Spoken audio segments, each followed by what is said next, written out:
तो जैसा कि अभी आप लोगों ने अपना परिचय दिया, इंट्रोडक्शन दिया, तो उससे ये है कि आपका सबसे इम्पोर्टेंट बात ये है, जिन जिन स्कूलों में, जिन जिन कॉलेजों में आपने स्टडी की है, तो उसकी एक हिस्ट्री जो हर चीज़ की रहती है, तो वो आपको पता होना चाहिए। और उसका प्रेजेंट आपको पता होना चाहिए कि प्रेजेंट में क्या चल रहा है, वहाँ पर क्या स्टेटस है आपके कॉलेज का, और जिस यूनिवर्सिटी से आप रिलेटेड रहे हों। जैसे आपने डिग्री जीवाजी यूनिवर्सिटी से की है, तो जीवाजी यूनिवर्सिटी के बारे में, आपने भोज यूनिवर्सिटी से की है तो आपको भोज के बारे में, यदि आपने चित्रकूट से की है तो चित्रकूट के बारे में, या आप सागर विश्वविद्यालय डॉक्टर हरि सिंह गौर विश्वविद्यालय से हैं उसके बारे में। तो जो जो आपका है उसमें मेंशन हो रहा है आपके अनुप्रमाण पत्र में, डेप में, उन सारी बातों को आपको बहुत डिटेल में तैयार करना। अब उसमें एक तो जनरल मैंने आपको बताया कि आपके नाम से रिलेटेड से ही स्टार्ट हो जाता है कि आपका नाम क्या है, उस नाम का मीनिंग क्या है, और उस नाम का हिंदी साहित्य वाले खास करके पर्यायवाची अपने शब्द मतलब नाम का जो है उसका ज़रूर। फिर आपका उस नाम से रिलेटेड कोई फेमस पर्सनालिटी है तो उस पर्सनल मतलब यदि दो हैं तो दो का कंपैरिजन, और यदि एक ही है यदि आपको उसके बारे में जानकारी है और बहुत ज़्यादा फेमस है तो जानकारी होना भी चाहिए। यदि नहीं है, जैसे मान लीजिए किसी का नाम नरेंद्र है तो नरेंद्र मोदी जी का ये हो गया। हाँ जी, हाँ बिल्कुल लेखिका है फिर तो बिल्कुल बिल्कुल बिल्कुल। तो यदि कोई फेमस पर्सनालिटी है और आपके सब्जेक्ट से रिलेटेड है फिर तो आपको बिल्कुल तैयार करना ही है, उसी का नाम लें। फिर तो आप इधर उधर और किसी फील्ड का नहीं लें। यदि आपके सब्जेक्ट से रिलेटेड कोई राइटर है और आपका नाम उनसे मिल रहा है तो वो नाम का आप जरूर मेंशन करें और उनके बारे में तैयार भी कर लो। यही इंटरव्यू का होता है कि हमें पता है कि यहाँ चीज़ें पूछी जाएंगी, वो पहले से हम तैयार करके चलें। इसके बाद आपका मैंने बताया कि जिस ईयर में आपका जन्म हुआ है उस ईयर की महत्वपूर्ण जो घटनाएं हैं उनको आप तैयार कर लीजिए। और आपका जैसे मान लीजिए आज का जन्म दिवस हो किसी का 2 अक्टूबर का, तो आज गांधी जयंती है, तो 2 अक्टूबर को गांधी जयंती है और लाल बहादुर शास्त्री की भी जयंती है। तो इन दोनों महान व्यक्तित्व के बारे में आपको जानकारी होनी चाहिए, और वैसे भी होना चाहिए, और नहीं आपका यदि डेट ऑफ बर्थ है तो बिल्कुल भी फिर होना ही चाहिए, ठीक है ना। इसके बाद आपका मैंने कहना कि एड्रेस में किसी भी व्यक्तित्व का नाम आ रहा है तो वो आपके लिए बहुत इंपॉर्टेंट है। जो सिटी है उस सिटी की भी हिस्ट्री आपको पता होना चाहिए, और उस डिस्ट्रिक्ट की भी आपको यानी कि हिस्ट्री पता होना चाहिए, मतलब क्या उनका बैकग्राउंड रहा है।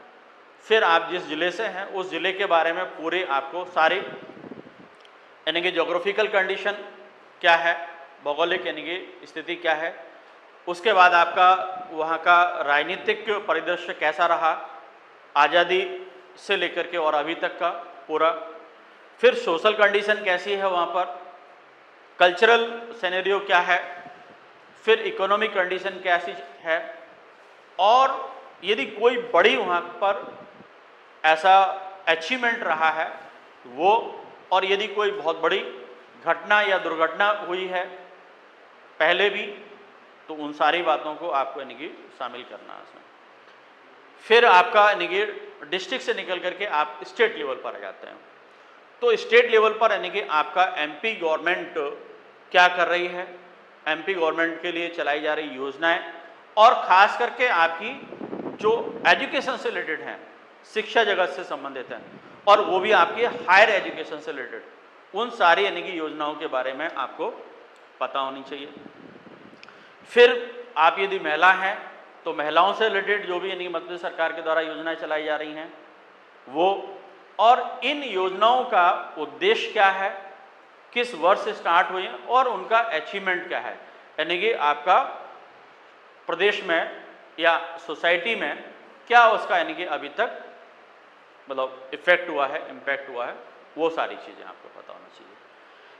इसके बाद आपका एमपी से रिलेटेड कुछ ऐसे क्वेश्चन कि एमपी स्टेट की क्या स्थिति है, जोग्राफिकल पेपर, हिस्ट्री उसकी। उसके बाद कुछ जनरल क्वेश्चन कि एमपी की समस्याएं क्या हैं आपकी नज़र में, और फिर उनका समाधान क्या है। मध्य प्रदेश सरकार के द्वारा इस समस्या के समाधान के लिए क्या प्रयास किए जा रहे हैं और आपकी नज़र में यानी कि इसका बेस्ट सॉल्यूशन क्या हो सकता है, कोई प्रॉब्लम है तो।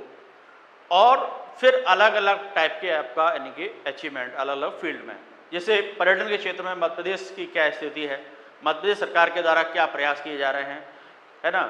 और आपका एजुकेशन में यानी कि हायर एजुकेशन में मध्य प्रदेश की क्या स्थिति है ना। और आपका जो शिक्षा का निजीकरण भी हो रहा है, प्राइवेटाइजेशन हो रहा है, उसका क्या इफेक्ट हो रहा है।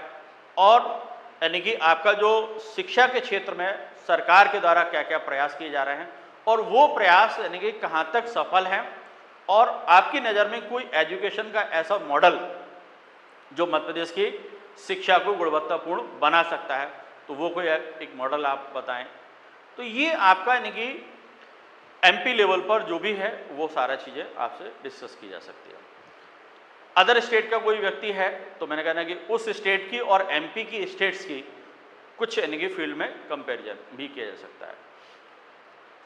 फिर इंडिया लेवल पर जो चीज़ें यानी कि एमपी लेवल पर हो रही हैं वही यानी कि इंडिया लेवल पर देखी जाएंगी हर टॉपिक पर। जैसे मध्य प्रदेश सरकार की यानी कि आपकी आर्थिक नीति क्या है, तो इसी प्रकार से भारत सरकार की आर्थिक नीति क्या है, ठीक है। पॉलिटिकल सिनेरियो आपका यानी कि जो एमपी लेवल पर है वही यानी कि आपका इंडिया लेवल पर हो गया। इसके बाद आपका देश की प्रमुख समस्याएं क्या हैं, आर्थिक समस्या प्रमुख रूप से कौन सी है, सामाजिक समस्या मुख्य रूप से क्या है, या आपकी नज़र में सबसे बड़ी देश की समस्या क्या है, समस्या ये है तो इसका समाधान क्या है, और एक शिक्षक के रूप में आप किस तरह से देखते हैं, क्योंकि आपको का जो माइंड सेट किया जा रहा है ना वो एक तो टीचर की तरह है ना, एक इंटेलेक्चुअल पर्सन किस तरह से उन चीज़ों को देखता है, तो वो सारी चीज़ें। तो ये आपका डेप्थ में जो भी पूरा है वो सब कुछ।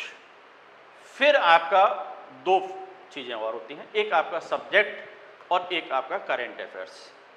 तो सब्जेक्ट में आपका जो जो पहलू बनते हैं वो सारे कुछ यानी कि आपको पढ़ना है, यानी कि आपका भूतकाल में जो भी घटनाएं हुई हैं या जो भी साहित्य सृजन हुआ है या आपके ऐतिहासिक घटनाक्रम जो हुए हैं या वर्तमान में जो भी घटनाएं चल रही हैं और भविष्य में उनका क्या प्रभाव होने वाला, क्योंकि कोई भी विषय होता है वो तीनों काल से संबंधित होता है। क्योंकि अतीत में जो हो चुका है वो तो यानी कि महत्वपूर्ण है ही, क्योंकि जो साहित्य सृजन हुआ है वो यानी कि अतीत में लिखा जा चुका है, अब आप वर्तमान में पढ़ रहे हैं, लेकिन बहुत सारे वर्तमान में भी इस प्रकार के प्रयास किए जा रहे हैं और वो सारी चीज़ें होती किसके लिए है, भविष्य के लिए होती हैं। जैसे आपका इतिहास की बात करें, इतिहास किस चीज़ का अध्ययन है, बीते हुए समय का अध्ययन है। अध्ययन कब कर रहे हैं, वर्तमान में कर रहे हैं। क्यों कर रहे हैं, क्योंकि उनसे हम कुछ सीख सकें। भूतकाल में हमने जो गलतियां की उनको न दोहराया जाए, यदि कोई अच्छा काम हुआ है तो उसको भविष्य में हम लागू करें, उसको अप्लाई करें, जैसे कि यानी कि ऐतिहासिक घटनाओं के माध्यम से हम कुछ अच्छा कर पाएँ। तो ये हर विषय का यानी कि तीनों काल से संबंध होता है, भूतकाल से भी होता है, वर्तमान से भी होता है और भविष्य भी होता है। तो ये यानी कि आपको अपने विषय के संदर्भ में सारी चीज़ों को डिटेल में स्टडी करनी होगी। कुछ बेसिक चीज़ें हैं जो हमने आपको ग्रुप में, आप लोग ऐड है ना, है नहीं है? अच्छा, चलिए ग्रुप में ऐड कर देंगे हम, उसमें मटेरियल डालते रहते हैं, ये हमने डाला था आप। अच्छा अच्छा अच्छा, ठीक है।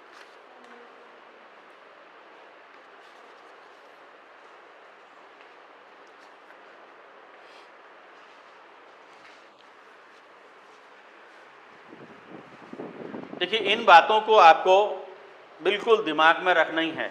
ये मैंने इंटरव्यू से रिलेटेड लगभग 14-15 पॉइंट यानी कि फोकस किए हैं। इन बातों को ध्यान में रख करके फिर मैंने कुछ क्वेश्चन भी आपको इसमें दिए हैं। तो सबसे पहले तो है कि इंटरव्यू की तैयारी के लिए आपको क्या करना है। देखिए इंटरव्यू क्या होता है, साक्षात क्या है, साक्षात्कार आपके व्यक्तित्व का परीक्षण है कि आपका व्यक्तित्व एक असिस्टेंट प्रोफेसर बनने वाला व्यक्तित्व होना चाहिए, या आपके व्यक्तित्व में वो सारे गुण समाहित हैं कि नहीं जो एक अच्छे यानी कि शिक्षक में होना चाहिए, एक अच्छे प्राध्यापक में होना चाहिए। वो सारी चीज़ों को यानी कि तैयार करना। तो सबसे पहले क्या होता है, आपका जो व्यक्तित्व है ये एक्चुअल में आपका दो तरह का व्यक्तित्व होता है, एक आपका बाह्य व्यक्तित्व और एक आपका आंतरिक, यानी कि एक्सटर्नल और इंटरनल पर्सनालिटीज दोनों। तो सबसे पहले तो आपकी जब आप इंटरव्यू बोर्ड के सामने जाते हैं तो आप कैसे जाते हैं, सशरीर जाते हैं, आप अपनी बॉडी को लेकर के जा रहे हैं।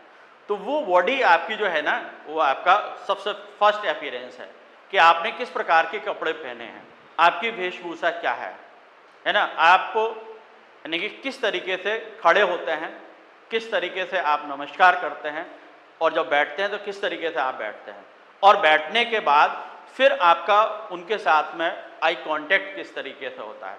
आई कांटेक्ट के साथ साथ में बॉडी लैंग्वेज भी आपकी एनर्जेटिक दिखना चाहिए, डल नहीं साहब एकदम आलस में बैठे हुए आ गए साहब जैसे ज़बरदस्ती इनको बैठा दिया गया, नहीं, एकदम से आप फ्रेश दिखना चाहिए, है ना, एकदम से ऐसा कि लोग बात करने की इच्छा रखें आपसे, मतलब स्माइलिंग फेस, है ना, एक मुस्कुराता हुआ चेहरा सबको अच्छा लगता है, नहीं, और एकदम से मायूस से बैठे हुए हैं, अब पता नहीं इनसे पता नहीं कौन सा दर्द इनके अंदर समाया हुआ है एकदम से, है ना, तो इनका दर्द हम छेड़ दें या इनको मुस्कुरा दें, तो वो नहीं, आप यानी कि क्या होना चाहिए, एक हंसमुख आपका चेहरा। तो ये यानी कि एक्सटर्नल चीज़ें हैं। जैसे आप इंटरव्यू देने जा रहे हैं तो आपकी वेशभूषा उसी प्रकार से होना चाहिए। एक शादी पार्टी में जाते हैं तो वो अलग टाइप से होता है ना, तो जिस इन्वायरमेंट में या जिस चीज़ के लिए होता है उसी प्रकार से आपकी वेशभूषा होना चाहिए। मतलब एक ऑफिशियल यानी कि जो कहते हैं ना कि आपका डेकोरम मेंटेन करके चलें आप, है ना, जैसे महिलाएं हैं आप साड़ी पहन सकते हैं, बहुत अच्छी है, या आपको लगता है कि मुझे सूट पहनना है आप सूट पहना है, लेकिन लाइट कलर, मतलब बहुत एकदम से डार्क नहीं, एकदम चमचमाता हुआ एकदम से, है ना। और लड़के भी हैं तो वो फॉर्मल ड्रेस यानी कि आपका पैंट शर्ट और बेल्ट लगा हुआ, ब्लैक कलर के शूज, है ना, और डार्क कलर का पैंट और लाइट कलर की शर्ट, मतलब ज़्यादातर ये अच्छा रहता है। शर्ट में आप यानी कि हल्की लाइनिंग भी ले सकते हैं, हल्का चेक भी ले सकते हैं, और यदि प्लेन है तो सबसे अच्छा है। तो ये आपका वो ठीक है।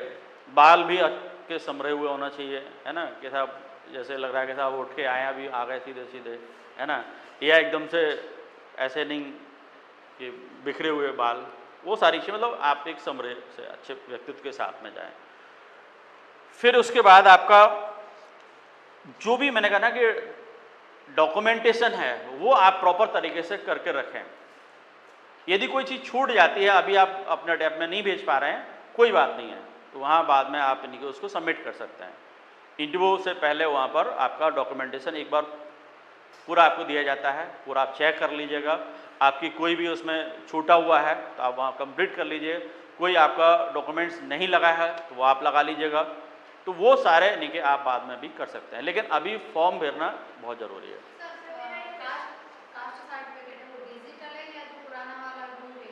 जो भी आप भी डिजिटल है तो बहुत अच्छी बात है, नहीं है तो आप इनकी पुराना लगा दीजिए। हाँ, डिग्री तो भेजना जरूरी है, नहीं है तो फिर वहाँ बाद में लेके चले जाएं, बिल्कुल जा सकते हो। हाँ हाँ, कोई दिक्कत, मैंने कहना कि अभी ये है कि आपका वहाँ फॉर्म सबमिट होना बहुत ज़रूरी है कि आप यानी कि इंटरव्यू देने के इच्छुक हैं, ये सबसे इम्पोर्टेंट बात है। और सारा डॉक्यूमेंटेशन है वो बाद में भी कंप्लीट हो सकता है, उसमें ऐसा कोई इशू नहीं होता है। और यदि आपका उसमें भी नहीं लग पाता तो प्रोविजनल हो जाता है, बाद में आप यानी कि उसको लगा दीजिएगा इंटरव्यू देने के बाद भी।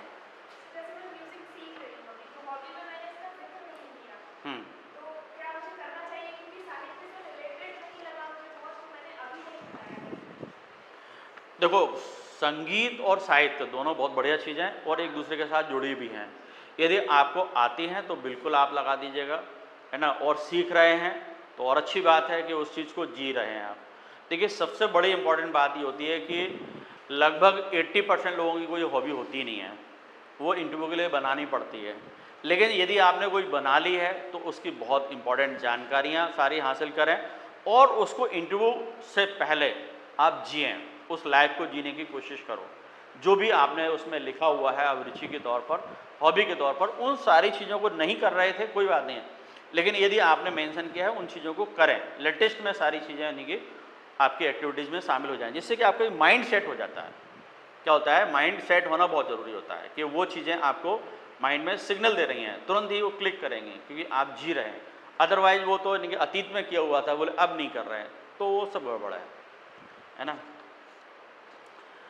और सबसे इम्पोर्टेंट बात ये होती है कि जब इंटरव्यू आप देने जा रहे होते हैं उस समय आपके अंदर एक सेल्फ कॉन्फिडेंस, आत्मविश्वास से आप भरे होना चाहिए।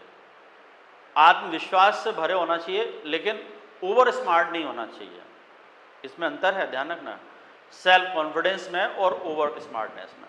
ओवर स्मार्टनेस ये होता है कि हम अपने आप को बहुत कुछ मान के जा रहे हैं, हम अपने आप को मान रहे हैं, ये तो बहुत अच्छी बात है, लेकिन अपने आप को बहुत कुछ मान के जा रहे हैं, मतलब जो सामने बैठे हुए लोग हैं ना, क्या जो बहुत एक्सपीरियंस पर्सन है उनको भी हम अंडर एस्टिमेट कर रहे हैं कि मतलब हम मान के चल रहे हैं कि हम तो बहुत बड़े ज्ञाता हैं क्योंकि हमने इस परीक्षा को पास किया। आपने अकेला पास नहीं किया, आप जैसे 2 और साथी हैं, क्योंकि एक पोस्ट के लिए 3 लोग गए हुए हैं, समझ ना। तो आप कोई अलग से नहीं है, अद्भुत प्राणी नहीं है। हाँ, और लोगों से इसलिए अलग हैं क्योंकि और लोग पास नहीं हुए, लेकिन आप जैसे और लोग बहुत सारे पास हुए। और जो सामने बैठे हुए लोग हैं जो आपका इंटरव्यू ले रहे हैं वो कहीं ना कहीं आपसे बेहतर है, इसलिए वो उनके अंदर वो योग्यता है।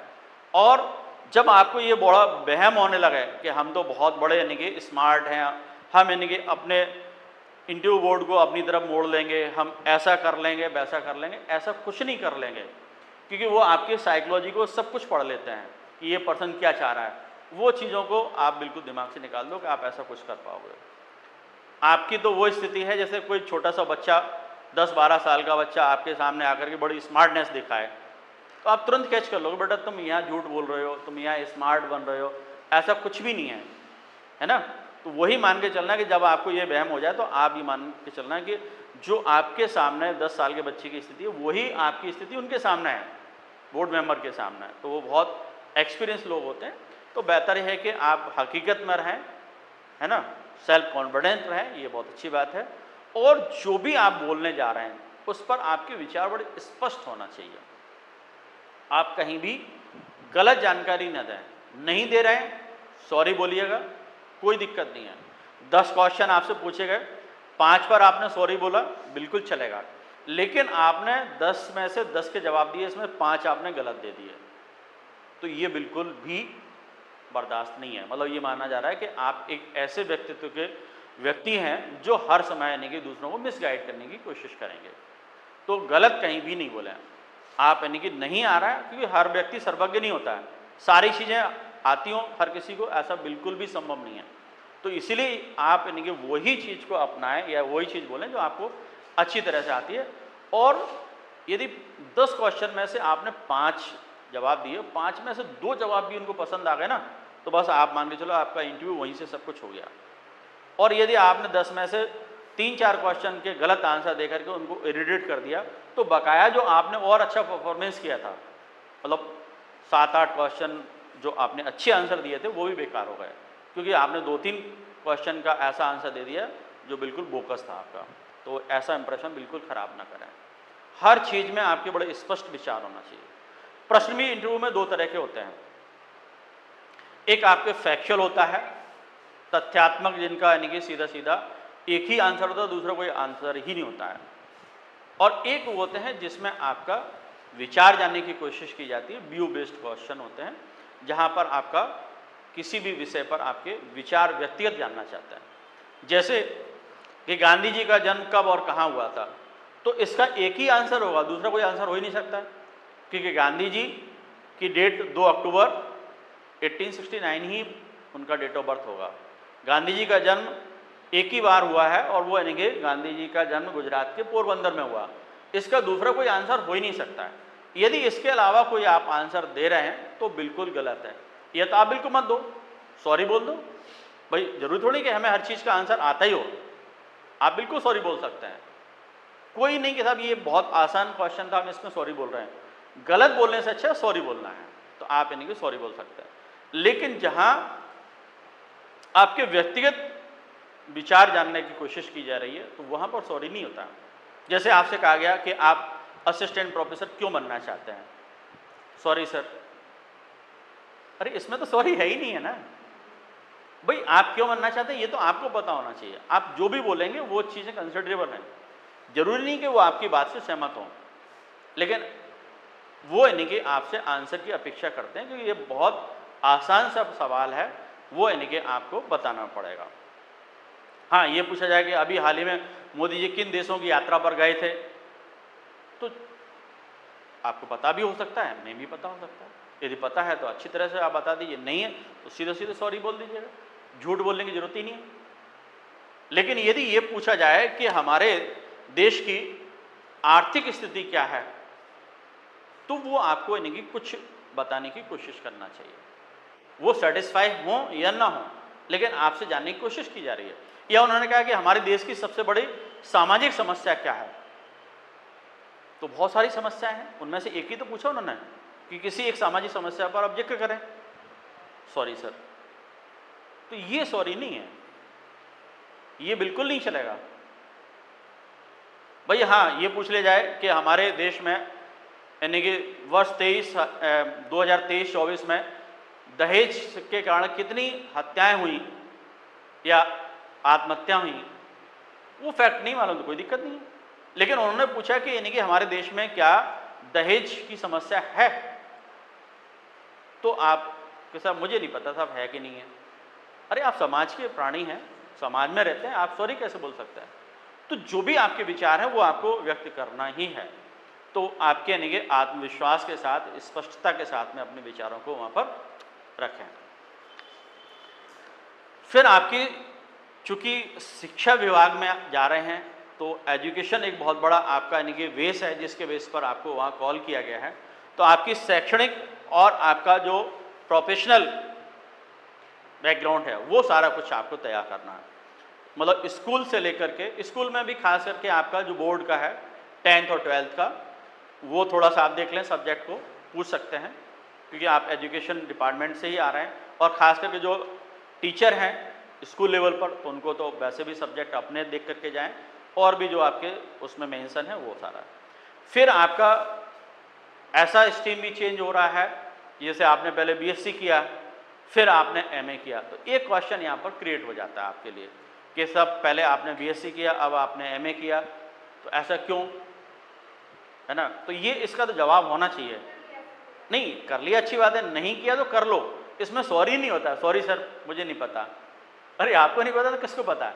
वो जानना चाह रहे हैं, और इनके कोई ऑथेंटिक जवाब भी नहीं होते हैं, ना ऑथेंटिक यानी कि कोई मॉडल आंसर सेट होते हैं। भाई ये है कि आपकी वो स्थिति परिस्थितियों को या आपके मतलब व्यू जानना चाह रहे हैं कि ऐसा क्या सर्कमटेंसेस हुआ कि जिसकी वजह से आपको अपनी लाइन बदलनी पड़ी, आपको अपनी स्ट्रीम चेंज करना पड़ी। तो ये सारी चीज़ें यानी कि आपके जवाब तैयार होना चाहिए, ठीक है। तो इसमें जैसे आपका कोई भी अनुभव है, आपका किसी भी प्रकार का एक्सपीरियंस है, जैसे आपका स्कूल का एक्सपीरियंस है, आपका मान लो जरूरी नहीं है कि गवर्नमेंट टीचर ही हो, आप प्राइवेट आप इंस्टीट्यूट में पढ़ाते हैं या किसी प्रकार से आप बच्चों को पढ़ाते हैं, जरूरी नहीं कि आप ऑर्गेनाइज्ड वे में स्कूल या कॉलेज में पढ़ाते हो, पर्सनली ट्यूशन आप देते हैं, वो भी आपका टीचिंग माना जाएगा। कोई भी एक्सपीरियंस है वो आपका। इसके अलावा आपका पब्लिकेशन, किसी प्रकार से कोई चीज़ आपकी पब्लिश हुई है, तो वो चीज़ें भी, जैसे आपका कोई शोध पत्र है, वो किसी भी जर्नल में या किसी भी पत्रिका में या किसी भी प्रकार से कहीं भी पब्लिश हुआ है, तो वो आपको यानी कि उसको तैयार कर लीजिएगा, ठीक है।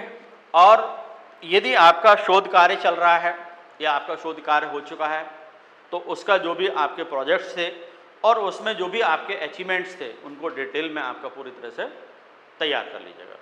यदि आपको कॉलेज लेवल पर कभी किसी चीज़ को लीड करने का अवसर मिला हो, आपका नेतृत्व करने का अवसर मिला हो, तो वो चीज़ भी आप मेंशन कर दो किसी प्रकार से, कहीं भी आपको यानी कि, या अदर एक्टिविटीज़ में भी, कल्चरल एक्टिविटीज़ में या डिबेट में या ऐसे राइटिंग में या क्विज कंपटीशन में, कहीं भी आपने पार्टिसिपेट किया है तो वो भी, या स्पोर्ट्स में आपका कोई भी है तो वो भी आप उसमें मेंशन कर सकते हैं। हाँ हाँ उस समय, लेकिन कोशिश ये करें कि उसी में सामने उनको दिख जाए जो चीज़ें आप यानी कि इंट्रोडक्शन में बताना चाह रहे हैं। वो डेप्थ में लिखी होंगी तो अपने आप ही पूछेंगे, लेकिन जो लिखा हुआ है उसको बहुत अच्छे तरह से तैयार करना है। भाई बताओगे तो ये तो आपके ऊपर है वैकल्पिक कि आपको बताना है कि नहीं बताना है, लेकिन आपने जो उसमें यदि मेंशन कर दिया है अनुप्रमाण पत्र में, तो फिर आपको बताना ही है, क्योंकि वो तो आपसे पूछने की उम्मीद कर रहे हैं, क्योंकि आपने मेंशन किया है। इंट्रोडक्शन में आप बताएं या ना बताएं ये आपके ऊपर है, लेकिन जो चीज़ इसमें लिख दी है वो तो फिर आपको बहुत इस तरह से तैयार करना है। ठीक है। फिर आपके विषय के बारे में जो भी नई नई शोध हो रहे हैं या नई पुस्तकें प्रकाशित हो रही हैं, है ना, या कोई नया लेख निकल रहा है, तो वो सारी चीज़ों से आपको अवगत होना चाहिए, क्योंकि आप हायर एजुकेशन से रिलेटेड होने जा रहे हैं।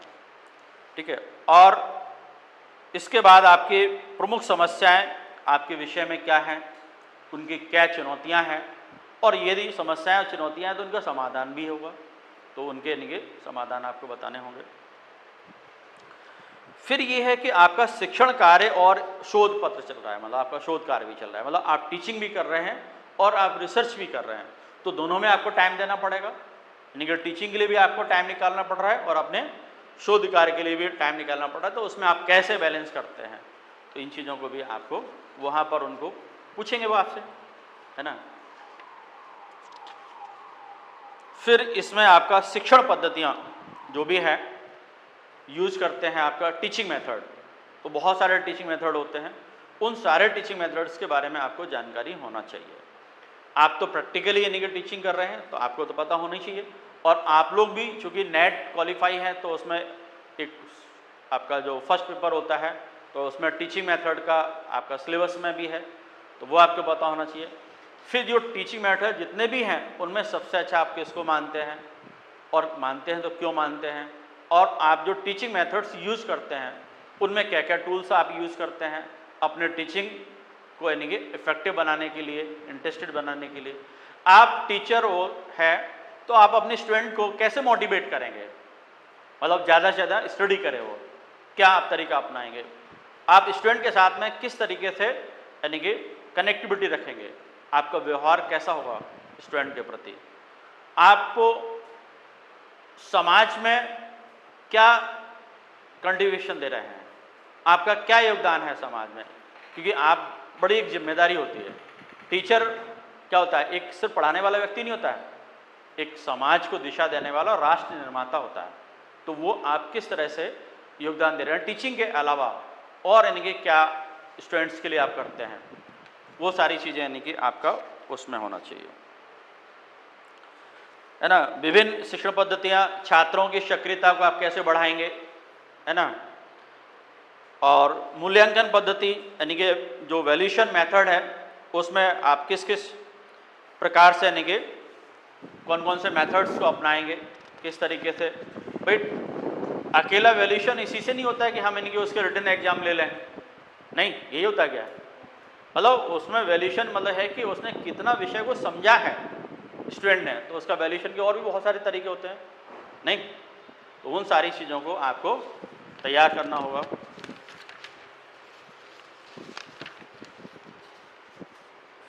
फिर जिस संस्थान में आप यानी कि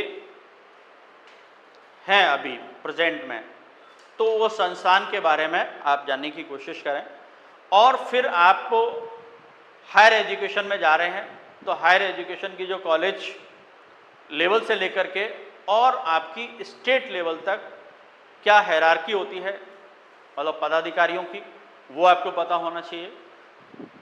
और किसी भी कॉलेज में आप पढ़ाने के लिए इंटरेस्टेड हैं तो क्यों हैं, उस कॉलेज से आप किस बात से आकर्षित हो रहे हैं, है ना। यदि आपसे ये पूछ लिया जाए कि आपको असिस्टेंट प्रोफेसर के रूप में हम आपको अपॉइंट कर लेते हैं, तो आप पहली पोस्टिंग कहाँ लेना चाहेंगे, किस कॉलेज में लेना चाहेंगे, ऐसा कोई आपका कॉलेज दिमाग में है जिसमें ही जाकर के आप पढ़ाना चाहते हो, और क्यों, ये आंसर यहाँ तक नहीं है। अगला जो क्वेश्चन है वो इम्पॉर्टेंट है कि क्यों, है ना। आपका ड्रीम कॉलेज कौन सा है जिसमें जाकर के आप पढ़ाना चाहते हैं, आप किस डिस्ट्रिक्ट में पढ़ाना चाहते हैं जाकर के, किस एरिया में पढ़ाना चाहते हैं, रूरल एरिया में पढ़ाना चाहते हैं कि अर्बन एरिया में पढ़ाना चाहते हैं, मतलब ये हाइपोथेटिकल बहुत सारे क्वेश्चंस होते हैं जिनका आपका इमेजिनरी क्वेश्चन है, तो लेकिन आपका आंसर बिल्कुल रियलिस्टिक होना चाहिए, उनको लगना चाहिए कि हाँ कि साहब ये व्यक्ति सही बोल रहा है, कि ऐसा नहीं कि सब आदर्शवादी बातें कर रहा है।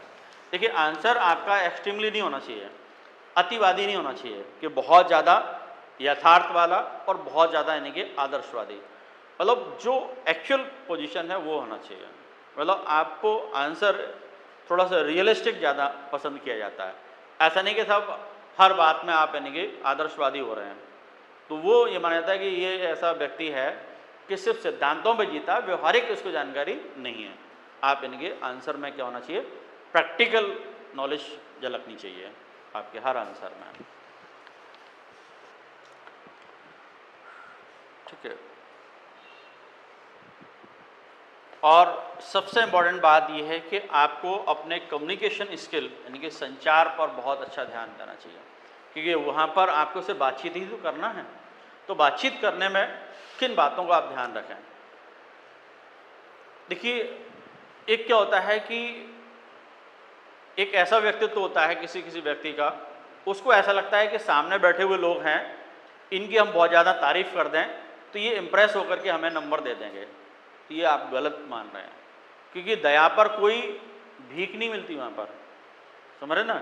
वहाँ पर आपके एक इस्टेब्लिश पर्सनालिटी जो होगी, एक स्थायी व्यक्तित्व होगा, उसी का वो परीक्षण करना चाह रहे हैं। तो आप यानी कि एक स्ट्रॉन्गनेस दिखाएं, लेकिन वो स्ट्रॉन्गनेस आपके बॉडी लैंग्वेज में नहीं होना चाहिए। मतलब स्ट्रॉन्गनेस से मतलब ये है कि अहम नहीं दिखना चाहिए, मतलब ये है कि आपका दृढ़ता दिखनी चाहिए, लेकिन शब्दों में मधुरता होनी चाहिए। क्या आपके व्यक्तित्व में दृढ़ता हो, लेकिन आपके वाणी में मधुरता हो, मतलब विनम्रता कहीं भी नहीं छोड़नी है आपको। ये ध्यान रखें कि आपको जो भी सामने बैठा हुआ व्यक्ति है वो भी एक इंसान है, उसका ईगो हर्ट नहीं होना चाहिए। यदि उनका आपने ईगो हर्ट कर दिया ना तो सारा काम खराब हो ही गया। नहीं, मतलब आप अपनी बात को कहें, जरूरी नहीं है कि वो जो कह रहे हैं उससे आप सहमत हो ही जाएं। आप बिल्कुल उस बात को डिनाई करें, लेकिन डिनाई करते समय आपके क्या होना चाहिए, मतलब बातचीत में बहुत पोलाइटनेस होना चाहिए। मतलब पोलाइटनेस से मतलब ये नहीं कि गिज्ञाने लगेंगे साहब एकदम से ऐसा हो जाए बनावटीपन, नहीं, मतलब जो बोलते हैं वो शब्दों में विनम्रता होनी ही चाहिए। ये आपका। अच्छा, एक चीज़ और कि साहब वॉल्यूम क्या होना चाहिए हमारा बातचीत करते समय, ये भी एक रहता ना। नहीं, तो वो ये ध्यान रखें कि वॉल्यूम आपका ऐसा होना चाहिए कि दूर बैठा हुआ व्यक्ति भी आपकी बात को समझ पाए, है ना। और इंटरव्यू में ज़्यादातर जो लोग होते हैं, ज़्यादातर एक्सपीरियंस पर्सन होते हैं, तो उनकी एज भी ज़्यादा हो चुकी होती है। तो कई लोग ऐसे होते हैं कि इनको थोड़ा सा हो सकता है कि आप जल्दी जल्दी बोल रहे हैं, फास्ट वे में बोल रहे हैं, तो सुनने में उनको दिक्कत आए। तो आपको बिल्कुल सधे हुए शब्दों में आराम आराम से बोलना है। कोई भागना दौड़ना थोड़ी है आपको कि साहब जल्दी जल्दी हम बोल करके वहाँ पर आ जाएं, नहीं, आपको बड़े आराम आराम से तसल्ली के साथ में बात करनी है। वॉल्यूम अपने आप बढ़ जाएगा जब आप धीमे धीमे बोलेंगे, मतलब स्लो मोशन में बोलेंगे। फास्ट बोलेंगे तो आपका इनके बात कुछ उनको समझ में आएगी, कुछ समझ में नहीं आएगी। और वॉल्यूम मतलब ये है कि एक थोड़ा सा जो आपका पिच है थोड़ा सा हाई कर दें, जरा सा, मतलब जो एक नॉर्मल आपका पिच है उससे ज़्यादा। मतलब ये है कि सामने बैठे हुए इंसान को सुनाई देगा और आपके अंदर थोड़ा सा कॉन्फिडेंस आ जाएगा। यदि आपका जो नॉर्मल पिच है उससे भी आप बिलो चले जाते हैं तो फिर क्या हुआ कि आपका भी करंट ख़त्म हो गया। मतलब करंट से मतलब कि एक जो कॉन्फिडेंस था ना उसको आपने लूज कर लिया, और सामने वाले बैठे व्यक्ति भी है ना आपकी बात को सुनना और समझने में तकलीफ महसूस करने लगे। तो इस बात का भी आप ध्यान रखें, ठीक है।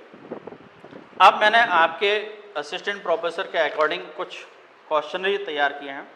इससे पहले मैंने ये 6 पॉइंट बहुत इंपॉर्टेंट है जो हमने लिखा है कि ध्यान रखें।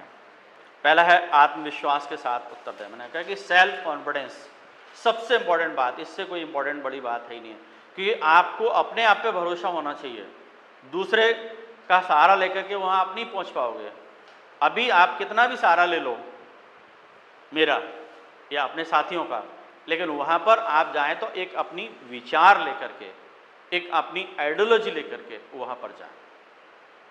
और मैं पूरे तैयारी के दौरान कहीं भी कोई बात आपके ऊपर थोपूंगा नहीं मतलब ये नहीं कहूँगा कि साहब यही क्वेश्चन का आप आंसर देना जाके परफेक्ट आंसर यही होता, नहीं। मैं ये कहूँगा कि आप आंसर क्या देने वाले हैं वो मुझे आप बताएं, क्योंकि आप अपना जो खुद का अंदर का जो है वो निकल करके आना चाहिए। इंटरनल इंस्पिरेशन आपकी जो है वो रिफ्लेक्ट होनी चाहिए। बाई फोर्स या एक्सटर्नल फोर्स, मतलब बाहर से हम आपको बता दें कि ये बोलना सबसे बढ़िया रहेगा, तो वो सही चीज़ नहीं है, क्योंकि हो सकता है वो आपकी पर्सनैलिटी से मैच ही नहीं कर रही हो।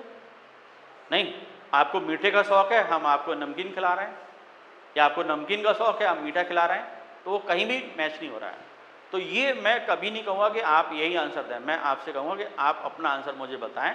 हाँ, यदि उसमें कोई शब्दों में या विचारों में कुछ चेंज करना होगा तो मैं आपको सजेशन दे दूंगा कि हाँ, आप इसको इस तरह से बोलेंगे तो ज़्यादा बेहतर रहेगा। तो इस तरीके से आप ध्यान रखें।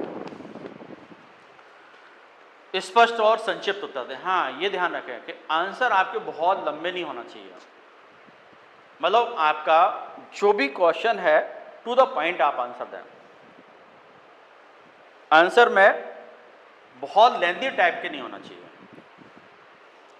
कोई आप वहाँ ऐसे नहीं लिखने जा रहे हैं, निबंध नहीं लिख रहे हैं या लॉन्ग आंसर नहीं लिख रहे हैं। जैसे अभी एमपीपीएससी के एग्जाम में पैटर्न है ना, जो वेरी शॉर्ट, जिनका आंसर आपको 20-25 शब्दों में लिखना होता है, मतलब 3-4 बातें इंपॉर्टेंट बतानी है बस, मतलब 2 या 3 सेंटेंस में आपकी बात खत्म हो जानी चाहिए। और यदि कोई विवरणात्मक बात है, मतलब जहाँ आपको एक्सप्लेन करना है, तो 4-5 सेंटेंस बस, इससे ज़्यादा नहीं। इससे ज़्यादा आप यानी बना रहे हैं आंसर को, तो इसका मतलब है कि आप क्लियर नहीं हैं, कि आप घूम घूम करके गोल गोल करके तब आप बात पर पहुँच रहे हैं। मतलब यह है कि आप उस बात में स्पष्टता के साथ में नहीं है, इसलिए तो आपको लंबी बात खींचना पड़ रही है। स्पष्ट बात तो सीधी सीधी होती है, जो आपको जानकारी है तो आप बिल्कुल स्पष्ट बताएं, ठीक है। और सबसे इम्पोर्टेंट बात है, आप ईमानदार रहें, ऑनेस्टी के साथ में आंसर दें, मतलब कहीं भी झूठ का सहारा लेने की कोशिश न करें किसी भी प्रकार से। मैंने कहा झूठ का आपने जहाँ सहारा लिया तो यह है कि आपका झूठ पकड़ जाएगा। क्यों? क्योंकि अब वो आपसे एक चेन बनवा रहा है झूठ की। आपने झूठ तो बोल दिया, उन्होंने समझ लिया कि ये झूठ बोल गया, अब आपसे क्रॉस क्वेश्चन कर करके कर करके वो आपको वहीं खड़ा कर देंगे, आकर के आपको कंट्राडिक्टरी आप हो जाएंगे, आपकी बातों में ही विरोधाभास झलकने लगेगा। तो ऐसा कब होता है? जब यानी कि हम झूठ को छिपा करके उसको यानी कि पेश करना चाहते हैं और वो सामने आ जाता है। तो इसलिए आप यानी कि पूरे इंटरव्यू के दौरान बिल्कुल ऑनेस्टी के साथ में इंटरव्यू दें, पूरी ईमानदारी के साथ में, किसी चीज़ को मिसगाइड ना करें, ठीक है। अब इसमें क्या क्या यानी कि इम्पोर्टेंट क्वेश्चन बन सकते हैं वो पूरी मैंने लिस्ट दी है। इन क्वेश्चंस के आप आंसर यानी कि लिखें अपनी मर्जी से, सारे पूरे मैंने लिस्ट दी है क्वेश्चंस की, इनको आप तैयार कर लीजिएगा। इनको तैयार कर लेंगे तो मैक्सिमम क्वेश्चन इसमें से आपके एजुकेशन से और आपके जो प्रोफेशनल बैकग्राउंड है उससे रिलेटेड हैं। और जी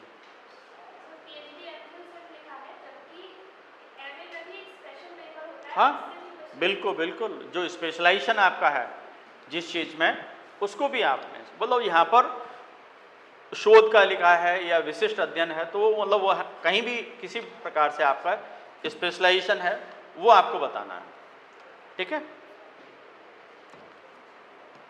ये सारे क्वेश्चन आप अच्छी तरह से लिख करके लाएं, उससे हम फिर डिस्कस करेंगे।